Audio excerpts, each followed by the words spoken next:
Nice meeting you. Kasi na, nag-direct lang.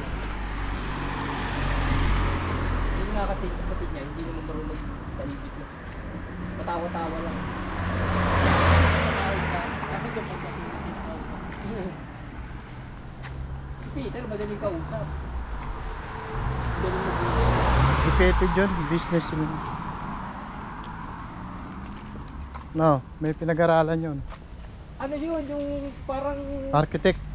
Ano ang trabaho niya, parang building, ano eh. Architect. Kontraktor. Oo. Kontraktor. Nakita niya sa akin yung mga design ng mga ginagawa nila, mga yung bathroom, ang ganda eh, ang lupit. Mga pang hotel eh. Dapat ano na muna, pwede tayo maka... Contractor designer yun. Ay pag ano na, babanat din tayo nun, huwag mo nang ano kaagad-agad. Construction designer. Kuhanin muna natin yung loob niya, saka kaibiganin mo. Mm. Tingin ko meron namang mabibigay yun. Pag natropa-tropa na yun.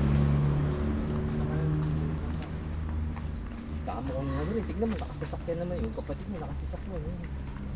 Ice cream business. Dito sa ice creaman, sideline tayo. Bibenta na lang kami ng ice cream. Wala na kami budget. Oh, Diyos ko. Kami na pwede na tiga-ugas lang. Tiga-ugas lang ng ano, ng cup. Recycle yung kape. Kape. Pwede rin na ma-recycle yung kape.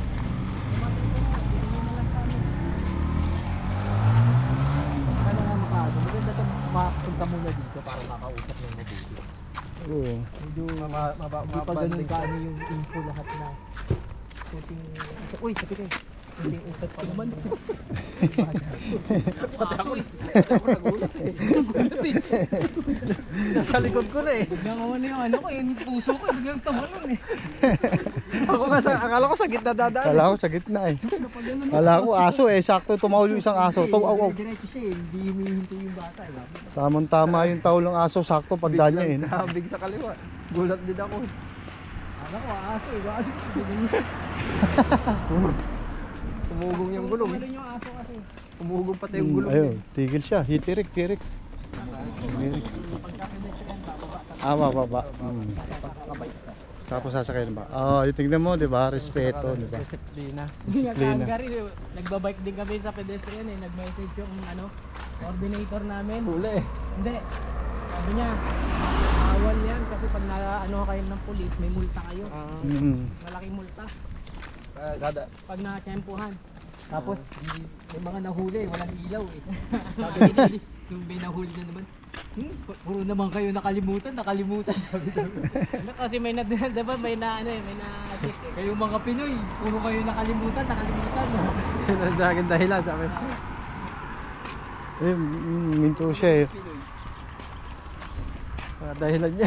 I just forgot my bawal kasi walang ilaw yung bike mo. I forgot to fix my light. Hindi, sabi niya, I forget to bring my light. Sabi ng pulis. Yan naman laging alibay ninyo eh. Kayong mga Pilipino eh. Sige, sabi niya, susunod dalhin ninyo ha. Tapos nagtatawiran ng ganyan, sa ganyan. Yung walang pedestrian, hindi siya tabang tawiran. Gusto na gawin yung meron din mga hinuli yun. Si Luther, pinagsabihan lang. Si Luther, lasing. Gewang-gewang, pauwi, mga ganun. Yan, nadaanan siya ng pulis. Wala daw ni Luther, hulihin siya. Pinano lang siya, ginaid lang siya. Sabi niya, mabait naman sila. Mabait naman. Yun nga lang. Siyempre, parang iniiwas nila yung public scandal. Yung makigulo ka. Nadadali ng mga Pinoy. Sabi kay Luther. Sana kahit saka nakatira ka lang. Yan lang. Lasing ka, sabi sa kanya. Hindi ha, nakainom lang. Mag-iingat ka pa uwi. Ginanon lang siya. Hinikuan siya ng kapis. Kala niya, uliin daw siya. Nawala yung lasing niya eh. Nabuhid daw yung lakad niya. Ito, sarap ng tumulong siya eh. Nagpapalinis siya. Kahit kunting ano lang eh, gusto niya eh, kahit di mawer eh. Mano-mano? Pang mano-mano lang eh, tatapusin ko yan. Lang yan.